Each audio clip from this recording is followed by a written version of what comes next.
This is one of the deepest needs of human beings. We want to be part of the group. We want people that we respect to say to us like, hey, well done, good job, you are successful. But our definition of success is highly malleable. One of the things I discovered as I studied the British abolitionist movement was that it was all about this cultural shift. Elites in particular were redefining for themselves what it meant to be successful, moving away from this conventional shallow definition of success, like making a lot of money, owning a big mansion on Fifth Avenue. And instead they started caring more about actually doing good, helping others. That became more of a status symbol. How can we change our culture of success? Like, is it possible to culturally engineer this?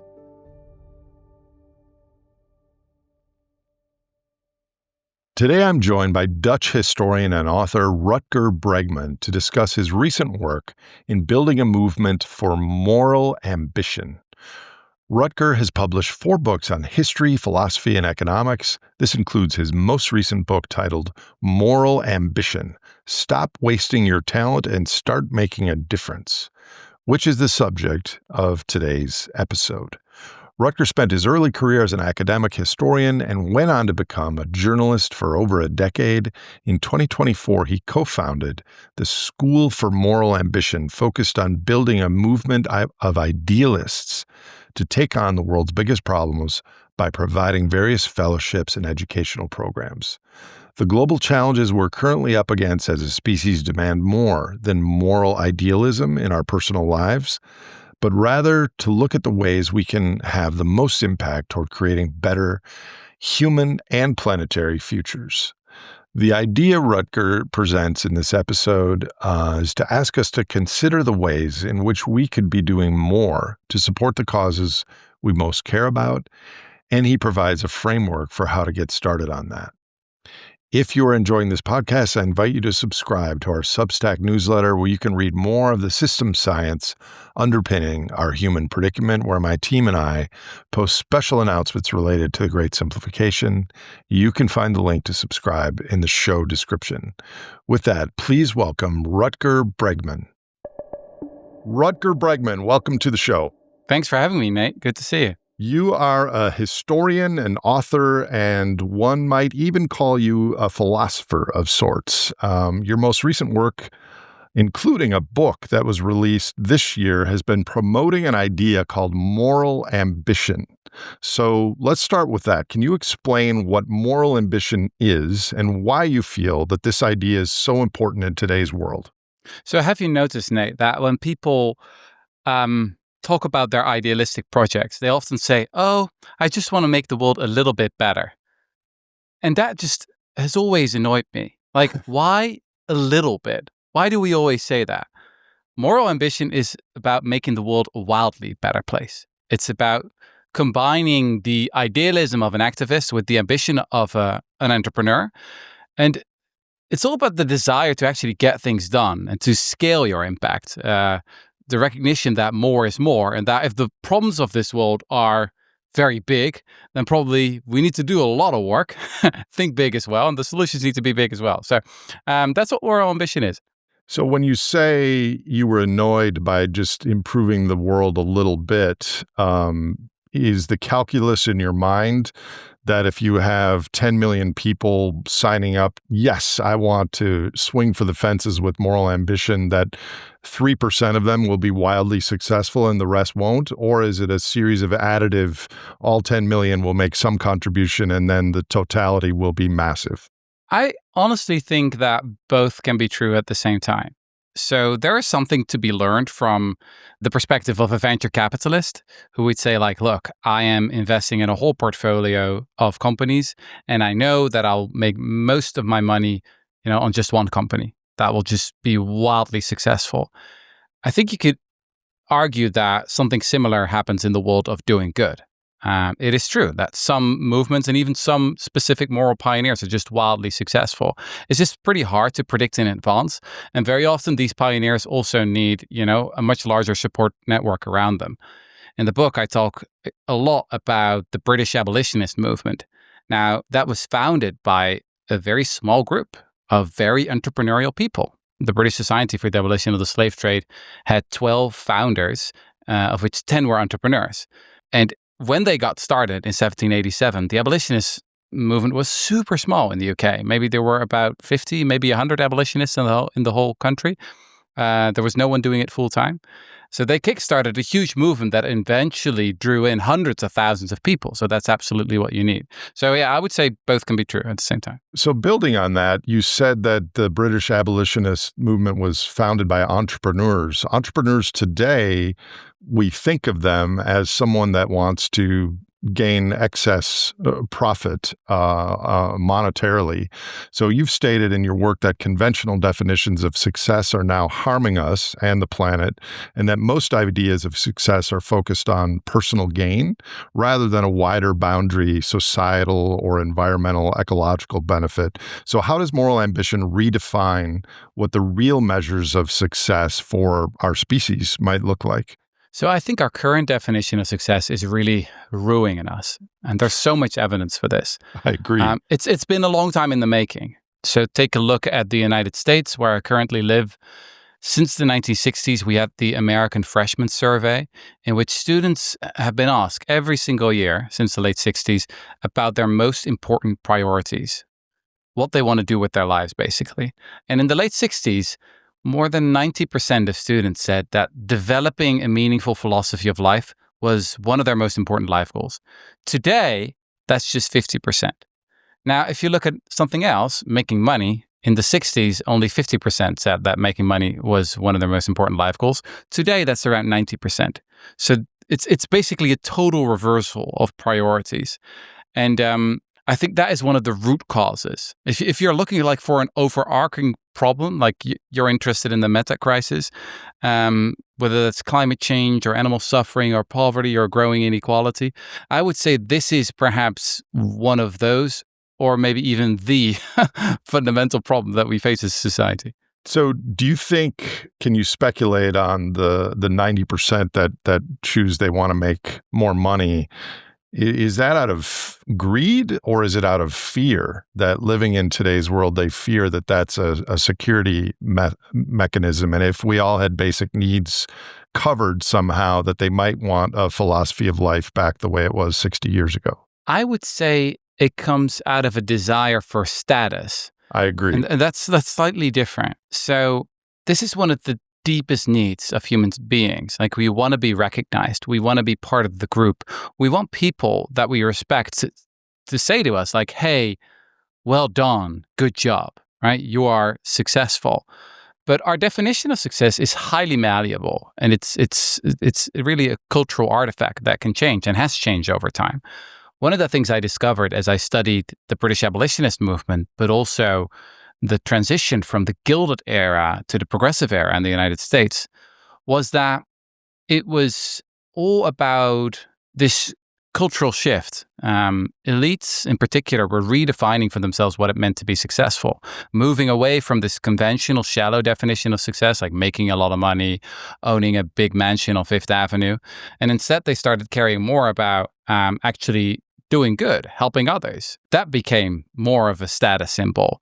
And what also is important here is that once you start doing the good work, that changes you as a person, right? You very often genuinely start caring about those issues, even if at first you started doing the work because, it just seemed fashionable to do it.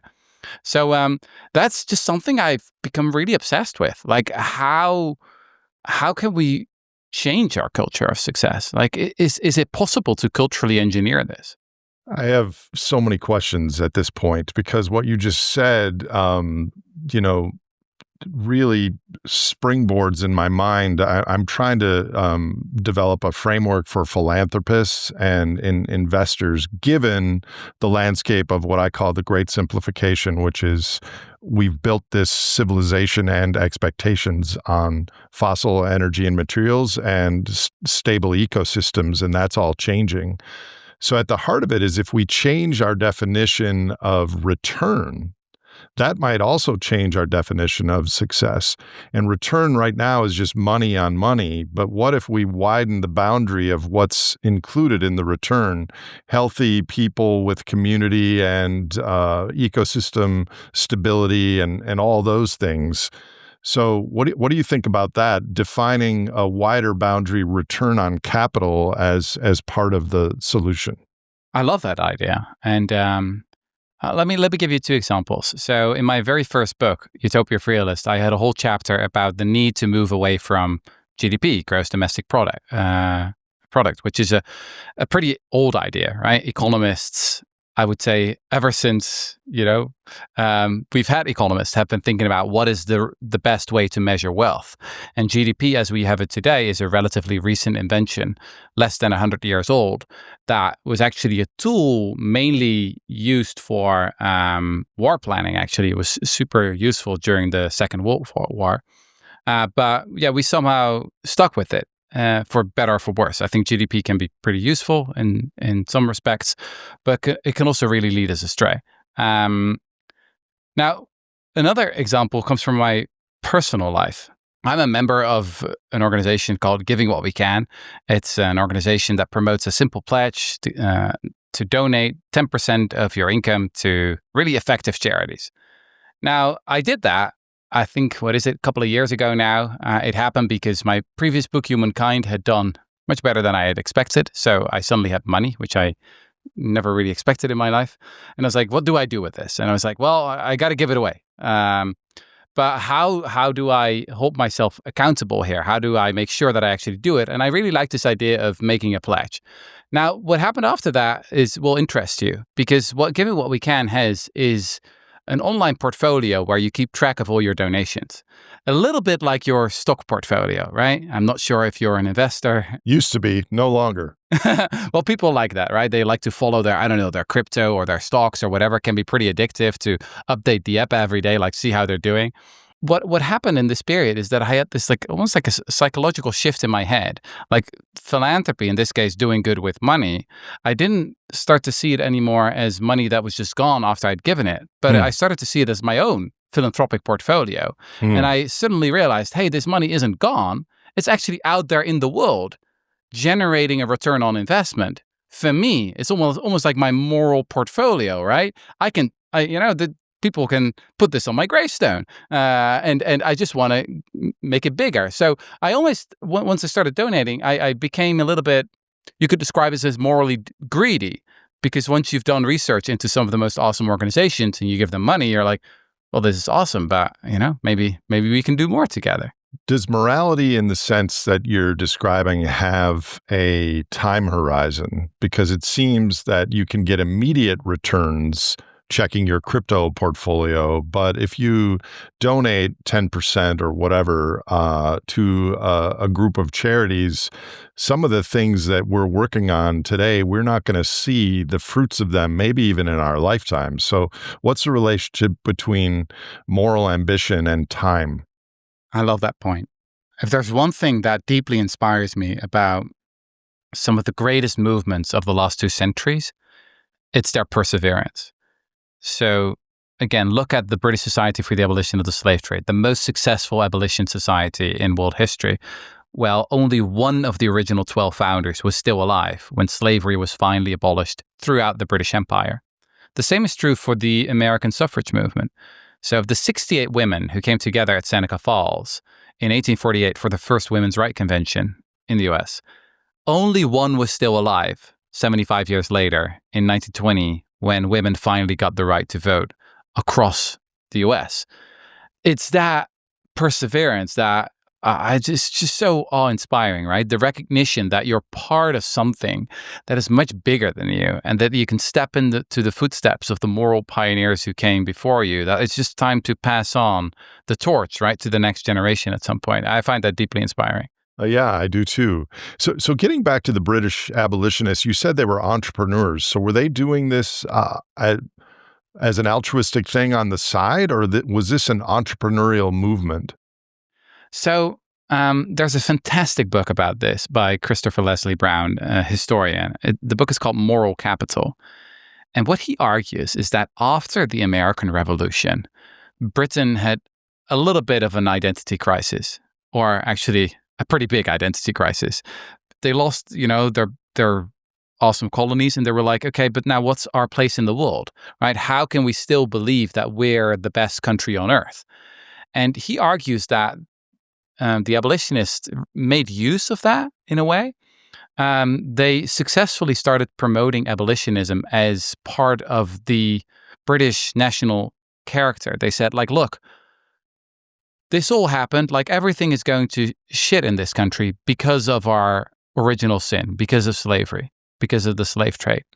And they also reacted against other symptoms of immorality. Like there was rampant alcoholism in Parliament, for example. You had the Prince of Wales, who even by royal standards was an extraordinary prick. So these early abolitionists, they launched a countercultural revolt against the immorality of that day. And they said, look, there is redemption for us.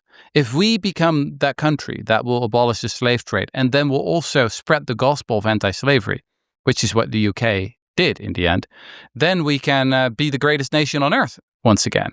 So it wasn't back then, it wasn't for personal gain and power. It was for improving the nation, like a wider than yourself goal. Yes. It was really a mix of genuine altruism.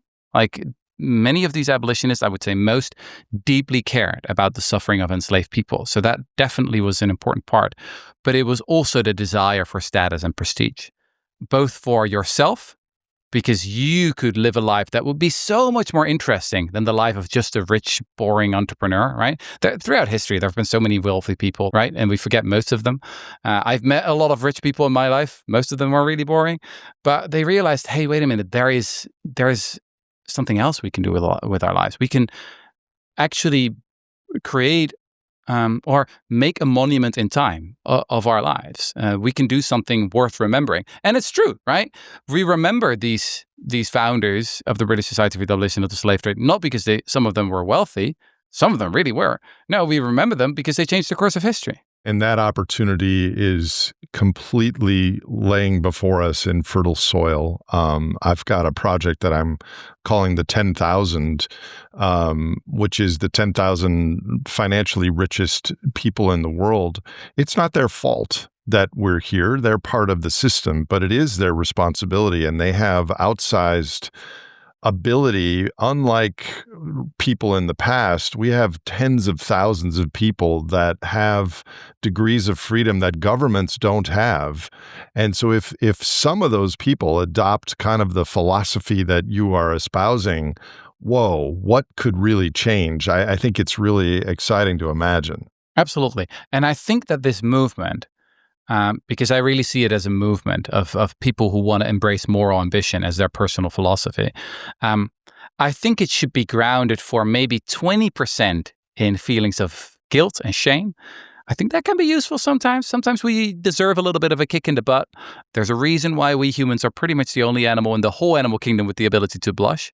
But I think it's essential that 80% is grounded in enthusiasm, the desire to just live a much more interesting, meaningful, exciting life. Because that's if I can add one thing, Nate, that's what I experienced. Another emotion that I experienced as I studied these great moral pioneers, I call it moral envy, right? You read about Thomas Clarkson, one of the great British abolitionists, or someone like Frederick Douglass or Susan B. Anthony, Elizabeth Cady Stanton, right?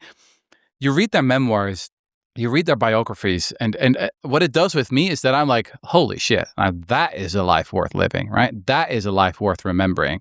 Like, if only I could achieve like 2 or 3% of that, that would be awesome. So yeah, that's what I call moral envy.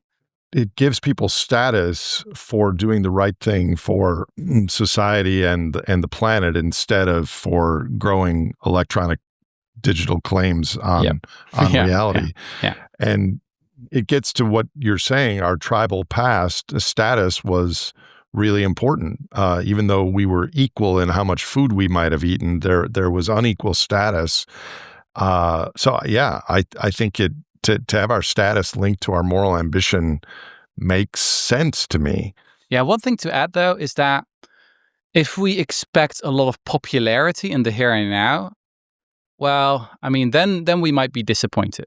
Yeah. Take something like the suffering of animals today. I think that is arguably one of the greatest moral atrocities of today. I think if the historians of the future will look back on us and see how we torture tens of billions of animals every year, and we've developed these horrific torture chambers for them, like called factory farms, I think they'll be horrified. So if you advocate against that, I think that's very morally ambitious. It may not make you very popular today, right? So when you think about status, I think it's very important to make a conscious decision for yourself. Like, who are the important people to you? Like, whose respect do you want? And that could even be the historians of the future, right? It could even be people who aren't alive today. Well, you could merge it, and maybe you have, I don't know, with the concept of extrinsically motivated or internally motivated. And do you even need the external validation that Rutger Bregman did this wonderful thing? Look at how swell of a human being he is. Or does your own knowledge that you did the thing suffice? So I've written about that as well in one of my previous books, Humankind. Some of that pioneering work. I think it's really interesting, the distinction between intrinsic and extrinsic motivation. I guess writing this new book, Moral Ambition, has changed my mind a little bit there. I think that the two forms of motivation are inextricably intertwined often, and that sometimes a project can start because you're mostly motivated by extrinsic motivation, but then as you start doing the work, you become more intrinsically motivated. Let me tell you the story of Thomas Clarkson. I already mentioned him, the greatest, probably most important British abolitionist. When he was 25, he participated in an essay contest at the University of Cambridge. Back then, he was just a pretty vain young man who wanted to make a name for himself, and this was the way to do that back in the day. So just by chance, he had to answer the question that year: is it okay? Is it moral to own and sell other human beings? He had never really thought about that, but he just wanted to win first prize.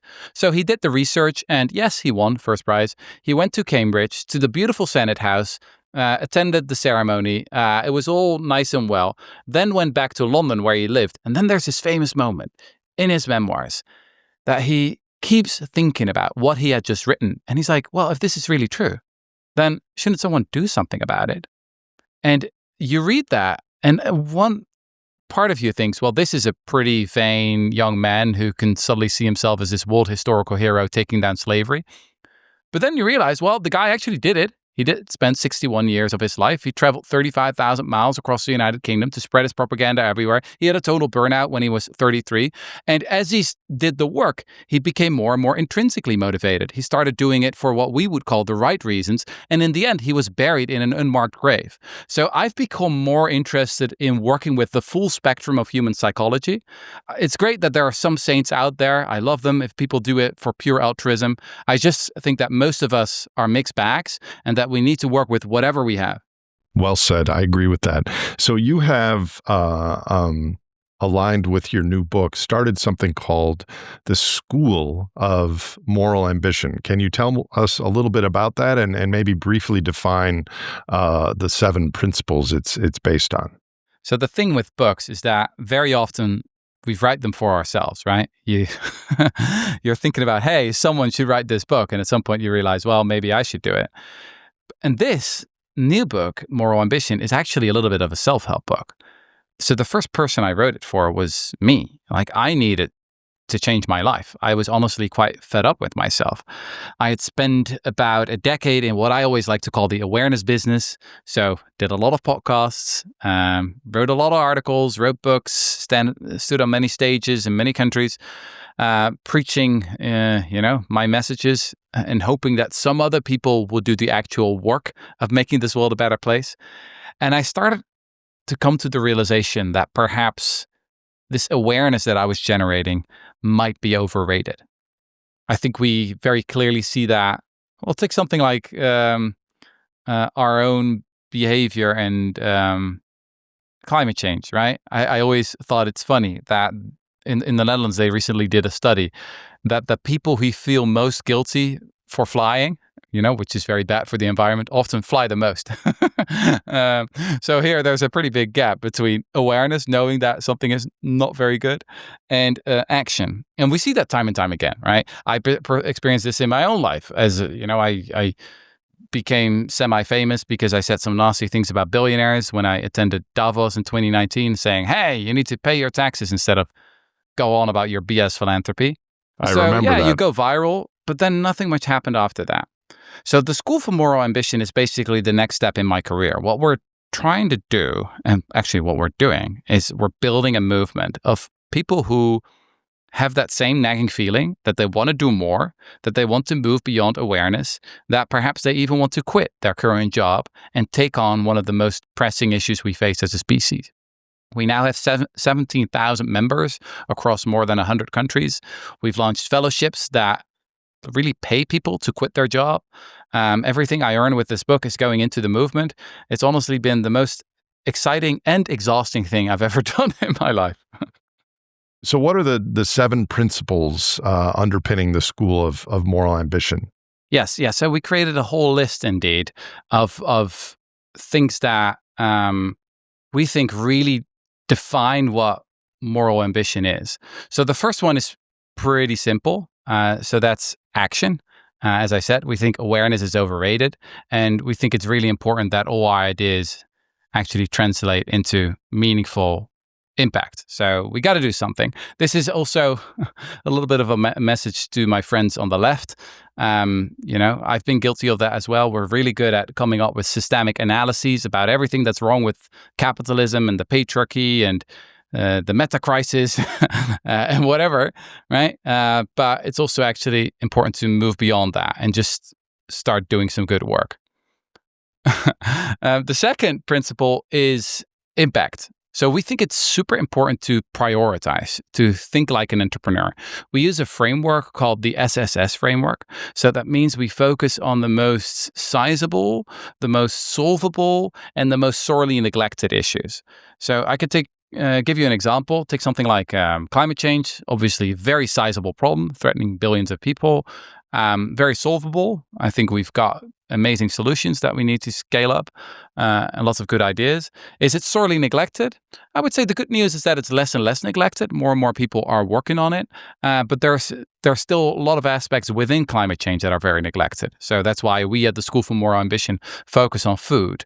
That's 20% of emissions. And compared to clean electricity, for example, very few people are working on it, and the investments are pretty tiny compared to other things. I assume, based on your earlier comments, that you are vegetarian or vegan? Yeah, pretty much vegan, yeah. Okay. Yeah, and look, that's not because I think that that's going to be my great contribution to this world. I do think, though, that it's, on a certain level, important to practice what you preach. Yeah. And for me, it's a little bit weird to eat animals that I think have really lived horrendous lives. But I'm not the kind of vegan who's like, checking every product for, is there a little bit of milk powder in there? Because I consider that a waste of my time. I'm also not the kind of vegan, who's dunking on other, meat eaters all day, unless they're my good friends. I only dunk on my friends if they still eat meat, but not on others. It's often more effective to shame our friends because they take us seriously. Okay, action, impact, and what comes next? That's radical compassion. So it's all about expanding the moral circle. This is what the abolitionists did, right? They started expanding the moral circle. They said, look, when we talk about human rights, for example, it's not only about white people, it's also about black people.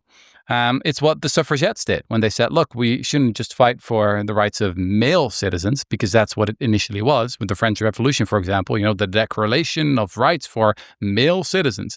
Well, obviously, women have the same rights or deserve the same rights as well. And we think we can take this a step further. I mean, that's why we already just talked about animals. I don't think animals are the same, obviously, as humans, so they wouldn't deserve the exact same rights.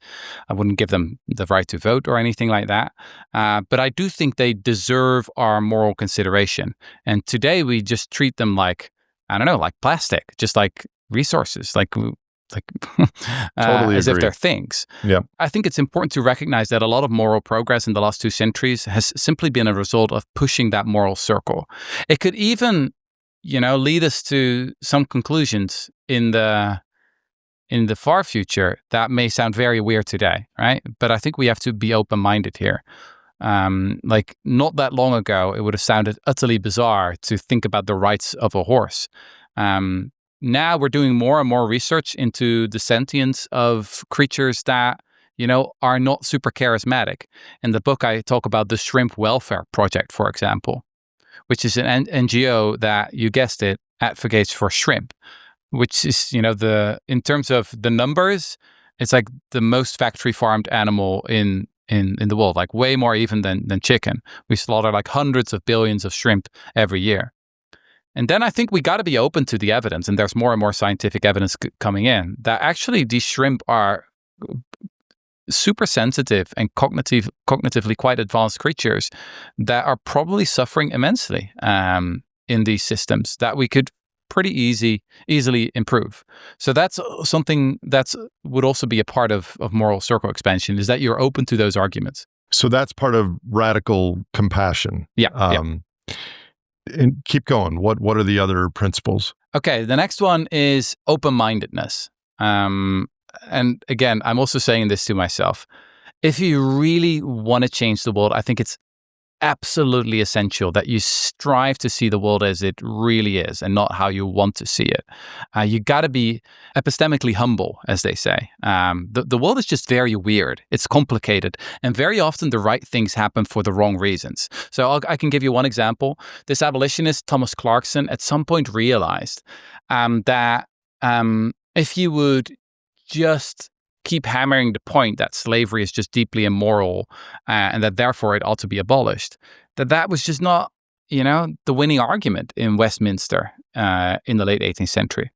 So he started doing a lot of research and discovered that about 20% of white sailors also died during these slave voyages on these ships, which was actually a higher percentage even than the enslaved people, because the sailors, they weren't property, they weren't capital investments, but they were just employees. And the great thing about a dead sailor is that you don't have to pay him anymore. Once he realized that, he thought, oh wow, but this is a super powerful argument in Westminster. If politicians realize that our boys are dying on these ships, then they will become much more receptive to our arguments that we ought to abolish the slave trade. So this is the kind of thing that you're more open to if you are more open-minded, right? It sounds very weird at first, but if you, in the end, really care about making the actual impact, then you will just use whatever tool you have. What's next? The next one is connected to my previous book, I would say. So I wrote a book called Humankind, which is about fundamental human decency. I make the argument that we humans have evolved actually to work together and are the product of something called survival to friendliness. So the fifth principle is really connected to this. We call it just kindness. I think as we try to do good in the world, there is a temptation to start using other people as means to an end instead of goals in and of themselves. And I think that is both for pragmatic reasons and for fundamental reasons not the right way to go. Like pragmatically, I think it may work for some time, but at some point you'll blow up your movement because that's just not how people want to be treated. And fundamentally, it's just not the way how I want to live my life. It's just not how I want to treat people. So I think that's super important to believe in the good in people. The next one is also a little bit connected to that. That's enthusiasm. I think we already talked about it. Like, I think moral ambition shouldn't suck up everything. That's obviously one of the risks of being ambitious, that it just takes over your life. I already mentioned that Clarkson had a total burnout when he was 33. So yeah, we want to try and prevent that, obviously. And for me, life is about much more than just morality, right? I'm the father of 2 kids. I'm a husband. I've got wonderful friends. And I want to be a good dad. I want to be a good husband. I want to be a good friend. And I don't want all of that to compete with my moral ambition. So yeah, it's obviously always a struggle to balance all those things. But for me, it's an explicit goal, again, both for pragmatic and for fundamental reasons, to live a full and a rich and a well-rounded life. And then the last one, perseverance, we already talked about that. Yeah, we're determined not to give up because, yeah, just real change, it just takes so much time. So from when you imagined this book and you researched it and you wrote it, and now you're out speaking about it, I know you were on the Jon Stewart show and other places. Has this changed you and your enthusiasm and perseverance and all the things, you personally? It's been absolutely, totally transforming. Yes. Yes. So there's one chapter in the book Moral Ambition, which is about resistance heroes during the Second World War. As a young boy, I was always fascinated by that question. Like, why did some people have the courage to join the resistance? And I guess subconsciously, I always assumed that they must have been different in a kind of psychological way. Maybe there was something like the psychology of the resistance hero. But for this book, I really dug into the research and discovered that that's actually not true.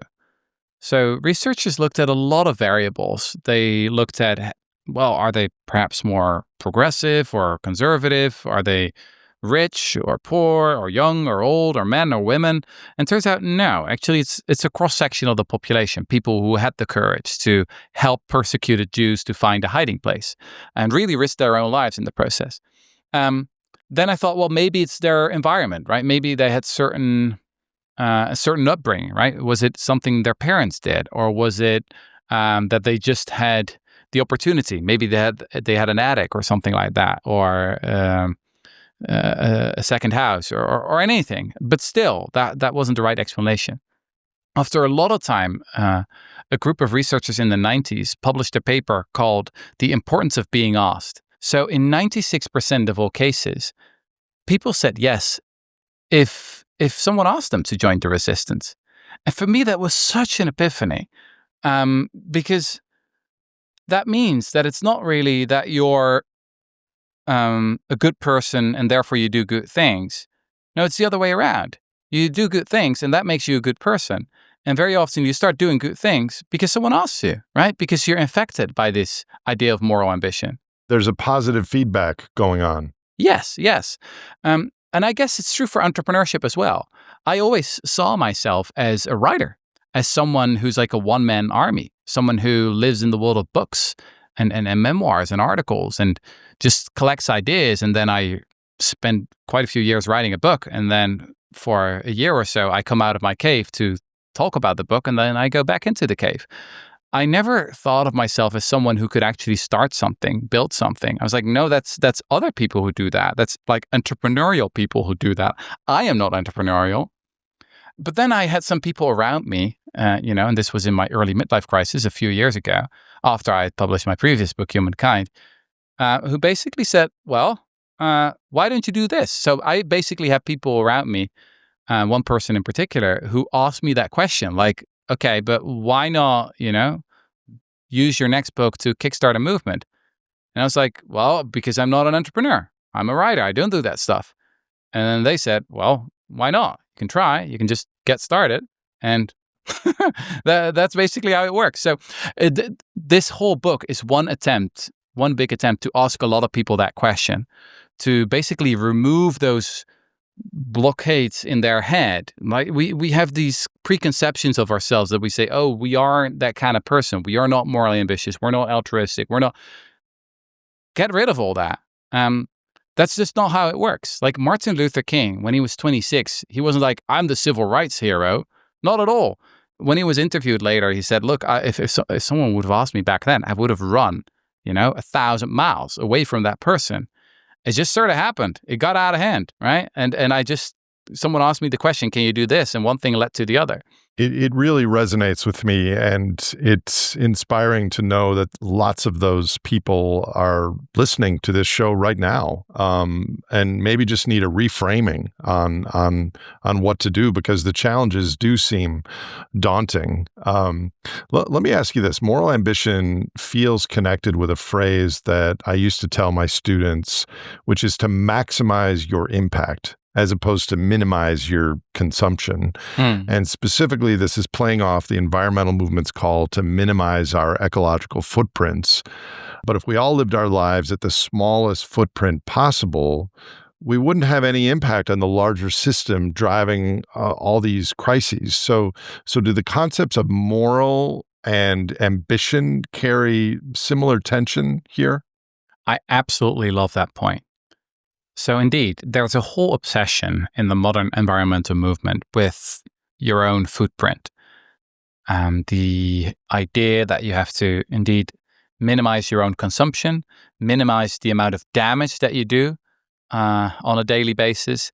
And then we obviously have all those modern commandments like don't eat meat, don't fly, don't have kids, don't use plastic straws. Drive an electric car. Exactly, all that stuff. And buy a tiny house, have your own vegetable garden, and then in the best possible scenario, if you do everything right, then you have limited your damage to almost zero. You've got a footprint of almost zero, and you might as well not have existed. So then death becomes the highest ideal.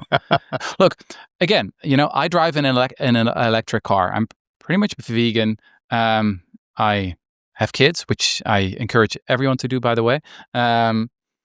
But I don't think, as I said, that is my greatest contribution to the world or anything like that. For me, that's just part of good citizenship. It's your part of your human hygiene. Yeah, it's like the moral minimum. But we're not going to save this world with a moral minimum. We got to look for our moral maximum. We've got so many movements right now, and I love quite a few of them quite a bit, right? But so many of them are thinking about the moral minimum. Think about something like the B Corps movement, for example, right? Saying like, okay, you can get this label from us if you, do this whole laundry list of things. And then at some point you've passed the bar and you're in the club. There's something to be said about it. Don't get me wrong. It can be a pretty powerful approach. But are we really going to fix the world's greatest problems in that way? In that sense, I am inspired by maybe almost like the more Silicon Valley entrepreneurial approach. There's no, young co-founder in Silicon Vally or at Y Combinator, for example, who says, it's just this amount of money that I want to make. If I've made $1 million, then I'm done. Then it's enough. Or, I just want to have a little bit of impact. No, they're like, the sky is the limit. And I think that's exactly the approach we need in the fight against the next pandemic, against climate breakdown, against extreme poverty. Like more is more. If you help one person, that's great. If you help two people, that's twice as much. And this is called mathematics. So let's build and think bigger. What's the role of collaboration and networking here? Some might argue that while it'd be good to have our best and brightest acting super ambitiously towards these issues, it might also bring out competing initiatives to be the best at solving something, seeking status, like you said earlier, ultimately making them less effective than if they were a little more humble and worked together. So how do you respond to that? I guess it really depends on the problem we're trying to tackle. I think competition can be a powerful tool, especially competition among teams can be a form of innovation, right? So take something like animal rights that we talked about. I think it wouldn't be healthy to have like one big animal rights organization that does all the work, and that tries to come up with the best strategy. It's probably better to have multiple organizations trying different things, and some will just fail. Those will need the open-mindedness and the epistemic humility to say, okay, this doesn't work. I think that's super important part of moral ambition is also the bravery to say like, hey, I tried this and I didn't work. Like we should have an annual awards gala, for those people who had the bravest failures. As I said, it really depends on the problem we're trying to solve. If we're talking about lobbying work, for example, with the School for Moral Ambition, we've been recruiting strategy consultants, people with a legal background, and we've been sending them to Brussels to lobby for alternative proteins. Well, that's a super collaborative skill set you then need. If you go in there and start shouting, everyone needs to go vegan, I'm not sure you'll achieve a lot. But I am super pragmatic about these issues. Like it just depends on the kind of problem we're trying to tackle. Because for some things, we can be much more confrontational. So I know in the past you've talked a lot about poverty and inequality as important issues. And by definition of how our current world works and is structured, there are going to be people and jobs that won't be able to work at the highest levels of their calling just because they just don't have the resources to do that. So how do you define who should and who gets to work towards their greatest moral ambitions? And what would you say to others who fall outside of that category? It's absolutely essential for me to keep emphasizing that moral ambition is for everyone. This goes back to my point about the Dutch resistance heroes. It was a cross-section of the population: rich, poor, young, old, men, women, introvert, extrovert. There's really no personality type here. That's super important to remember. So in my book, I have stories of quite privileged people. Thomas Clarkson received a pretty sizable inheritance from an uncle that enabled him to become a full-time evolutionist. But I also talk about people like Rosa Parks, who was a seamstress and one of the greatest activists, strategists of the 20th century. People don't realize that she wasn't like a humble seamstress or anything, but she was a seasoned activist, and it was all planned. Many more women have been arrested before her in the bus. They were just waiting for the right moment. And when Rosa was arrested, they were like, okay, Rosa, she's a brilliant activist. She's going to be the spokesperson for this whole movement. So, that's super important for me. Lech Walesa, the great social revolutionary, he was an electrician. Nelson Mandela, he worked as a security guard in a mine. So it's not like you need the McKinsey job title or whatever. If I sometimes talk about those people, it's because I'm quite angry at them. Take a university like Harvard. I was there recently to speak about moral ambition. This is a place where thousands of students apply every year, and they write beautiful application essays about the global problems they aspire to solve. The tax avoidance of the billionaires, factory farming, the next pandemic. They want to take it on. But then as the years go by, probably around junior year, something has happened. And they get sucked up by what a good friend of mine who studied at Oxford always calls the Bermuda Triangle of talent, which is consultancy, corporate law, and finance. It's this gaping black hole that sucks up so many of our so-called best and brightest. Now, I don't want to say that moral ambition is only for these people. Just as I said, I sometimes talk a bit more about them because I'm angry. And I think that especially they, with all that privilege, should be much more morally ambitious. Given that, how linked is ambition to the idea of status? And then what do you think it would take to change how we measure status in our culture? So I would say it is quite linked. I think pretty much always, I'm not entirely sure, but at least very often, the desire, the ambition is grounded in a desire for some form of status. And it's super important that status can be all kinds of things. Sure, it could be like just money, getting richer. Like if you ask academics, status is about being the smartest or having the most publications, right? That's what status is for them. In a world of animal rights activists, it's like, I don't know, being the most caring for animals. It's super malleable what status actually is. So the Harvard juniors, when they encounter the Bermuda Triangle, they are ambitious, but what's lacking is the moral part of the term, because they get sucked into what I call the economic superorganism of money, energy, resource impact in our current culture that rewards and respects digits in the bank more than it does some of the things that you're talking about for now. Yes. And I think that's what we got to change. It's incredibly hard. It's like the task of a generation. But the fact that it's been done before in history gives me hope. Can you unpack that? We can talk more about the move from the Gilded Age to the Progressive Era, when elites like Theodore Roosevelt, for example, in the US, the president, the Harvard graduate, launched or became a part of a movement that was all about redefining what it means to be successful. He said things like, and I'm paraphrasing, to complain about a problem and not do anything about it is called whining. And he said that it's not the critic who counts, but it's the man or the woman in the arena who actually does the work, who has skin in the game, who takes the risks, who fails, but then stands up again, etc., etc. So that was very much a reaction against the shallow definition, the conventional definition of success. That was indeed all about money. That was predominant during the Gilded Age. So were there any examples in the past societies you studied that had status values that were aligned with the betterment of the commons? Yeah. So that's what fascinates me so much. Like the Gilded Age was an incredibly immoral age, huge amounts of corruption, incredible amount of equality. Obviously, these robber barons, just like the Jeff Bezos and Elon Musk and Mark Zuckerberg today, you have people like Andrew Carnegie and Rockefeller, super wealthy men who were just abusing their millions of workers to make as much money as possible. But then what came after the Gilded Age was the Progressive Era. Like for the first time, we had an income tax in the US. The 8-hour work week was implemented. Some of these big monopolies like Standard Oil were broken up.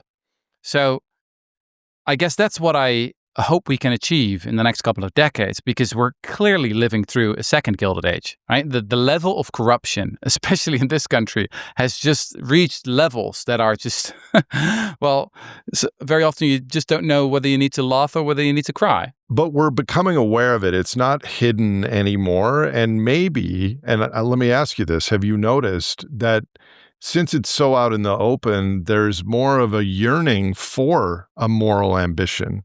Yeah. Because of what people are experiencing.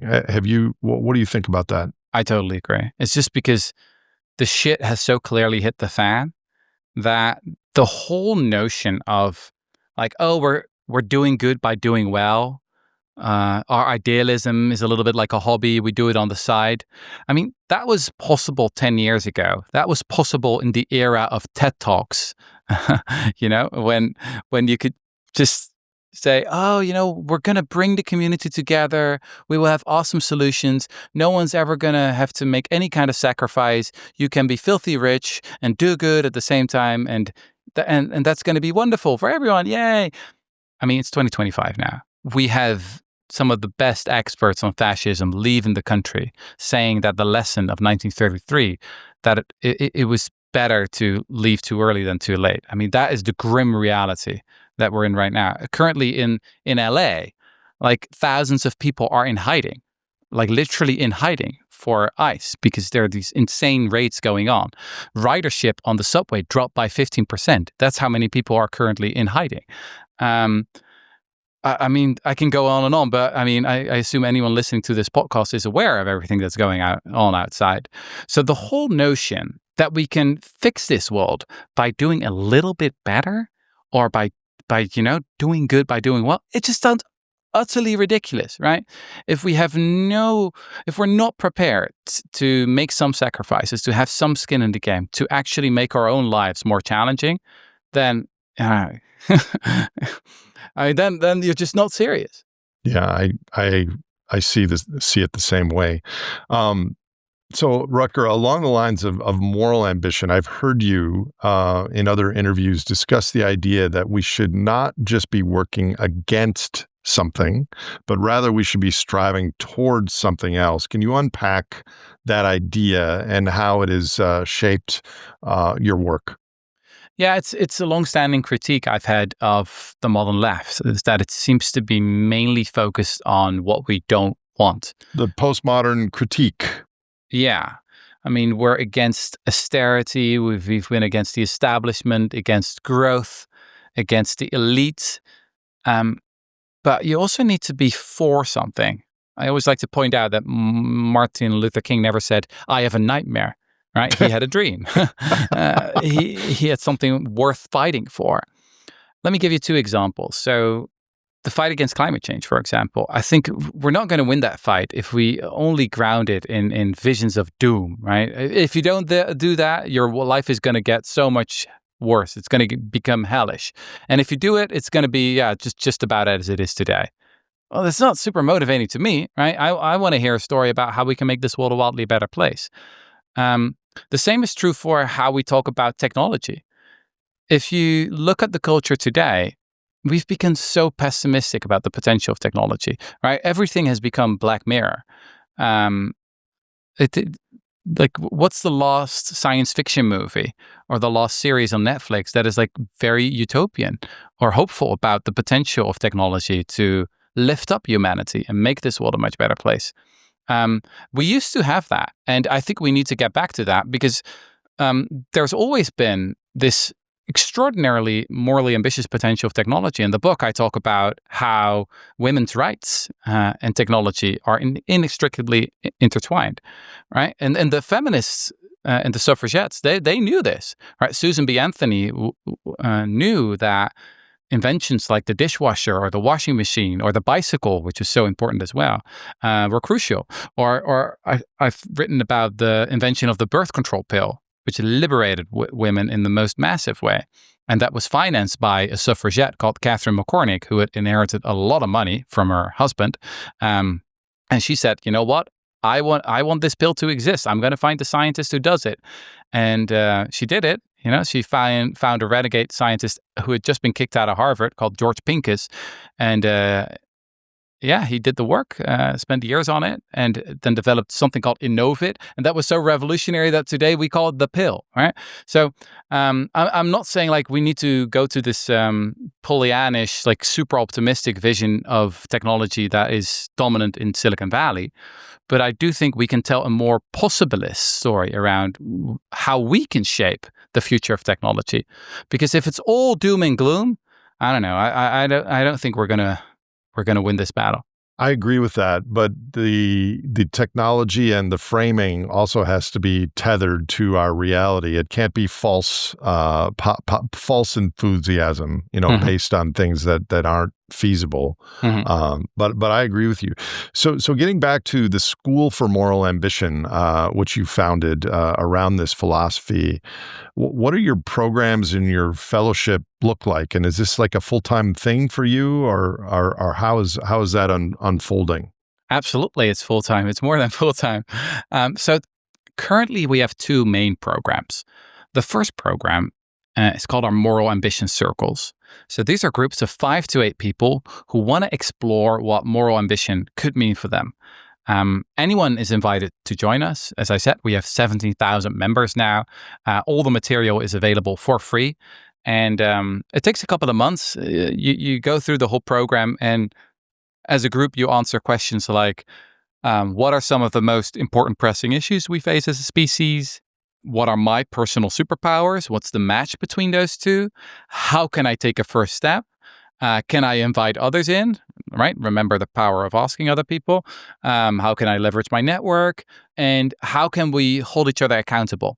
And at the end of the program, people are even invited to make a promise, because as we talked about at the beginning of this conversation, I think promising, pledging, promising to yourself to say like, this is the kind of person I want to become, can also be very powerful. So that's the program we have for everyone. Are those strangers or people that find each other in their own communities?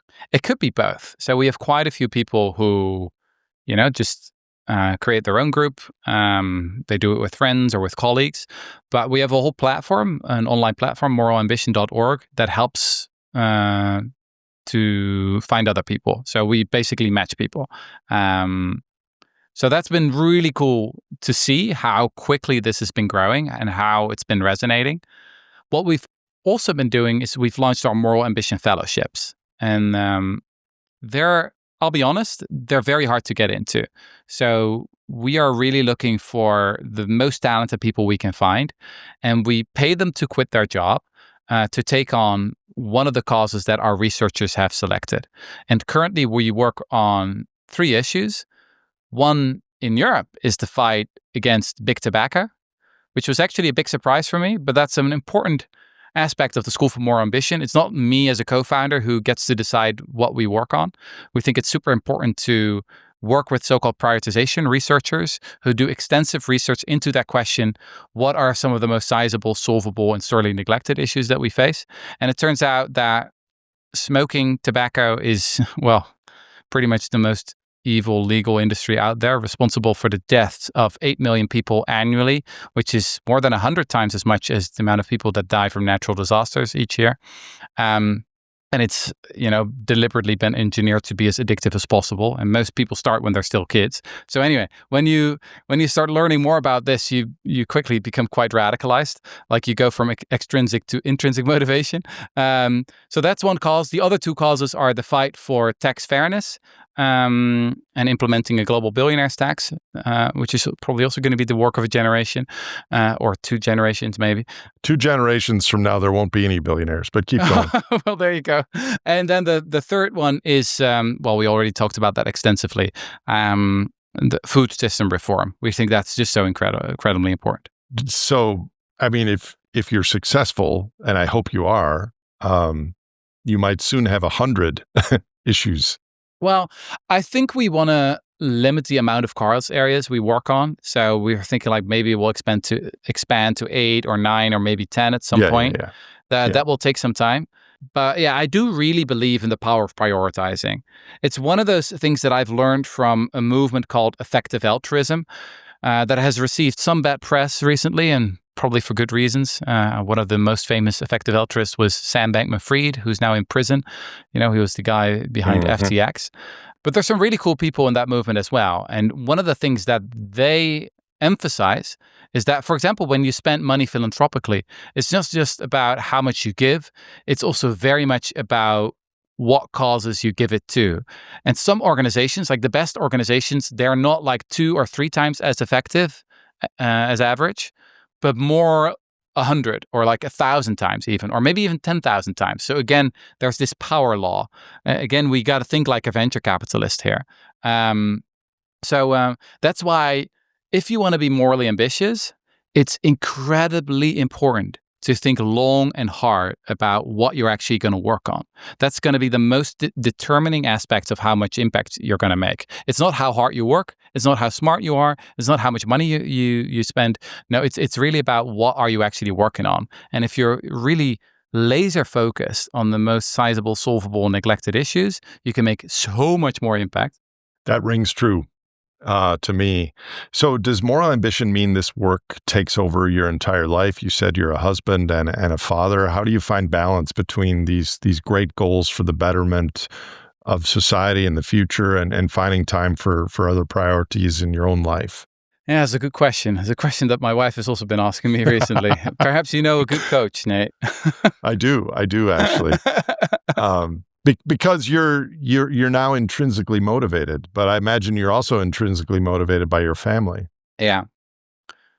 Look, as I said, for me, life is about many things. Like I'm a pluralist. I don't want to have one metric that starts to dominate everything. Like, I don't know, the amount of life saved or the amount of good you do in the world. For me, morality is an important part of a rich and well-rounded life, but it doesn't take over everything. Absolutely not. Yeah. Like, there's so much beauty to appreciate, books to be read, series to be binge watched, beers to be drunk, right? There's so much more to life. Yeah. So that is for me absolutely non-negotiable. But if I look at a lot of people in the modern workforce, what I see is that, the latest evidence is that around 25% of people think that their own job is socially meaningless. And I think the combination of doing work that you don't care about and then also working too hard, I mean, that's like a recipe for burnout, isn't it? So moral ambition already solves one part of that problem, is that, yes, we're still going to work hard, but we're going to work hard on things we actually care about. So if viewers of this show and listeners on Spotify and the podcast platforms are persuaded by the idea that you present here of moral ambition, what sort of ways could they get started implementing this philosophy in their own life beyond obviously joining your fellowship program? I think it's so essential to make this a collective journey. It's so much easier if you do it with others. There's a beautiful quote from Margaret Mead that I come back to again and again in the book. Never doubt that small groups of thoughtful, committed citizens can change the world. In fact, it's the only thing that ever has. So find your own small group of thoughtful, committed citizens. They will be your battery. They will give you the perseverance you need. They will, help you stand up back again when you've fallen down, and they will make the whole journey so much more joyful and meaningful. I'm a former journalist, so journalists often like to say, we need to get out of our bubble, but actually doing this has made me more interested in actually finding and building safe spaces for do-gooders. Sometimes actually we need our own bubble for practical and emotional support. So obviously we've tried to build a platform. We're building that movement ourselves, but there are many other cool movements out there. But this is my most important piece of advice. Don't do it alone. Do it with a group of people and preferably meet them physically, right? I think that's also super important. Like, human beings have evolved for face-to-face interaction, and the virtual world can be pretty useful. But if you want to make this a long-lasting, effective thing, like, do it in real life. So expanding that to the closing questions I ask all my guests, do you have any broader personal advice to listeners at this time of global upheaval and anxiety, what some people call the polycrisis? Do you have any general advice? Okay, 2 pieces of advice. One is general advice for everyone. Like, the fact that a lot of things seem to be going to hell right now, it's not your fault. And you don't need to be worried about everything all the time. You're not helping anyone with that. And this is the problem with our modern information ecosystems, is like, we're doom scrolling all day. And we think that maybe that makes us a good citizen, like we're informed or anything like that. But it's not helping anyone, and it's only making us more depressed. So it's totally okay if you limit your news consumption, if you plug out, and if you just choose your cause area, or maybe 2 cause areas, like the issues that you really care about. And yes, you inform yourself about that specific cause, and you try to make progress, right? You actually try and contribute. But really do not see it as your responsibility to feel bad all the time. The second advice is for younger people in the audience. What we've experienced, we've recently been interviewing a lot of Harvard students, actually, because we're exploring the idea of starting a fellowship there as well. And we've really been shocked by the levels of anxiety and how scared young people can be to make choices, right? This is actually one of the pitches of McKinsey. It's why so many people go and work for McKinsey. It's because McKinsey says, look, you can become a consultant, jump from project to project, not really commit to anything, and preserve your optionality, right? You can postpone becoming a real adult. Go and work for us. And I think the essential lesson here is that your 20s is not for postponing. Your 20s is for committing. It's just for going, jumping full into a project. And maybe it will totally fail, but you will learn so much.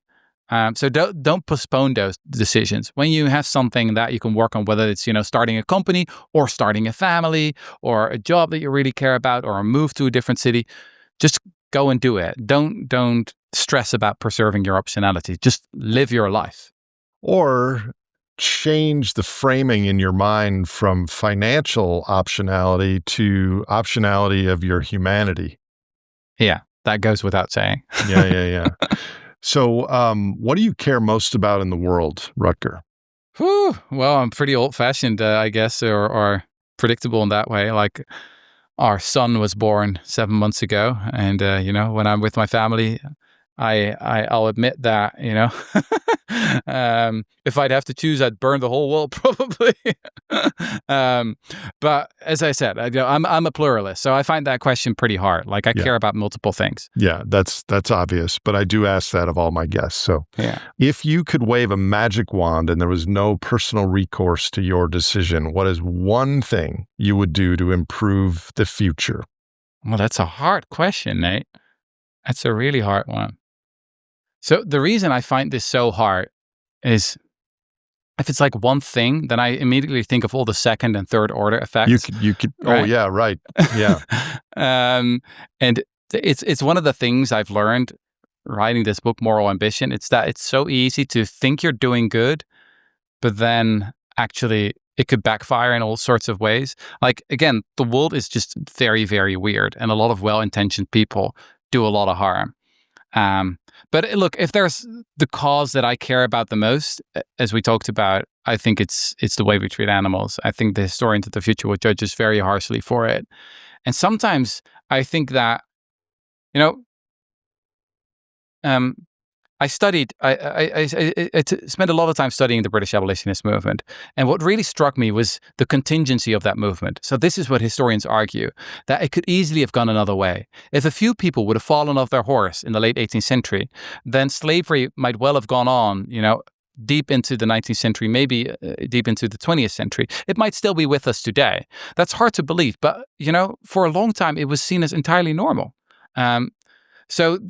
As I read that, I started to think, well, maybe there was someone in the 60s and the 70s who just fell, I don't know, off a kitchen chair or something like that. And if that poor person would still be alive today, then maybe we wouldn't have that factory farming, right? Maybe that was also very contingent. And we just made a massive, catastrophic moral mistake as a civilization. So maybe that's the thing I would change, right? I would go back in time and resurrect that person. It does feel that many areas in societies today are pregnant with the potential like that of not falling off the horse on so many different issues, which is why I find your work important, because instead of just casting dispersions that there's doom and gloom, okay, let's swing for the fences on action and be enthusiastic about it. And we might change mid-flight. But I really resonate with a lot that you've said here. Thank you, Nate. So if you were to come back on this show a year from now, is there one topic relevant to our collective future that you're nerdy about or super interested in that you would be willing to take a deep dive on? Maybe nothing to do with moral ambition, just something that you, Rutger Bregman, are fascinated by. Two things come to mind. One is masculinity, something I'm really interested in. How so? Well, maybe just becoming a father. Like our daughter was born 4 years ago and our son 7 months ago. And when our daughter was born, I bought all these books about how awesome girls are. And we received a lot of those books as well. Like girls are smart, girls are powerful, girls rule the world. And I loved all those books. And then our son was born. I was like, I want to have the same books for our little boy. But those books didn't really exist, right? And we all know toxic masculinity, right? We know about Andrew Tate on the right. Just a total loser, if you ask me. And then we have Luigi Mangione on the left, who murdered his way to relevance. But what are the positive male role models? Like, what are the stories I can tell to my son? And I think that progressives have just lost it a little bit. They've just conceded all the ground to conservatives. They've just said, like, well, masculinity is pretty much always bad. There was recently a poll by Pew that just found that the majority of Democrats think that, masculine behavior is by definition bad. And then we're surprised that they turn to very toxic people like Andrew Tate. So anyway, exploring what a positive, a heroic version of masculinity could mean. If I would have time, I'd write that book, but it's probably not going to happen. Well, that's what I was going to say, is you need to find an executive director for School of Moral Ambition and quick write that book and then come back. What was the second topic? Yeah, the other one is AI, really. So I think it's by far the most important thing that's happening in the world. Yeah. And I think we need a much broader social democratic movement against AI, basically. So now it's dominated by wonks. It's dominated by people with technical expertise. AI safety was a cause that was dominated by people who believed in so-called alignment, right? If we just do enough research, then we can create a version of AI that is safe and good for humanity. And I've come more and more to the view that what we really need here is a moratorium, something similar as with human cloning. I think that this is an incredibly dangerous technology that we have no clue what the fuck we're doing, to put it bluntly, and that just people need to rise up and say, okay, enough is enough. Like, we don't actually want this. So let's use our power. Let's use our voice. Let's stop this train. Like there's no need to race towards this technology. We can take it much slower, and we should involve the public, make it a democratic process. So that's something I've been thinking about quite a bit. I don't think you probably watch my podcast a lot, but what you just said is been echoed by 7 or 8 guests in the last year. So we're on the same page there. This has been wonderful. Thank you so much for your work in the world. Do you have any closing comments for people watching or listening who understand and agree with what you've laid out here today? Well, the only thing I can say is everyone's very welcome in our community, moralambition.org. Look forward to see you there. Thanks so much, Rutger. Thanks, Nate. This is wonderful. If you enjoyed or learned from this episode of The Great Simplification, please follow us on your favorite podcast platform. You can also visit thegreatsimplification.com for references and show notes from today's conversation. And to connect with fellow listeners of this podcast, check out our Discord channel. This show is hosted by me, Nate Hagans, edited by No Troublemakers Media, and produced by Misty Stinnett, Leslie Batlutz, Brady Hyen, and Lizzie Siriani.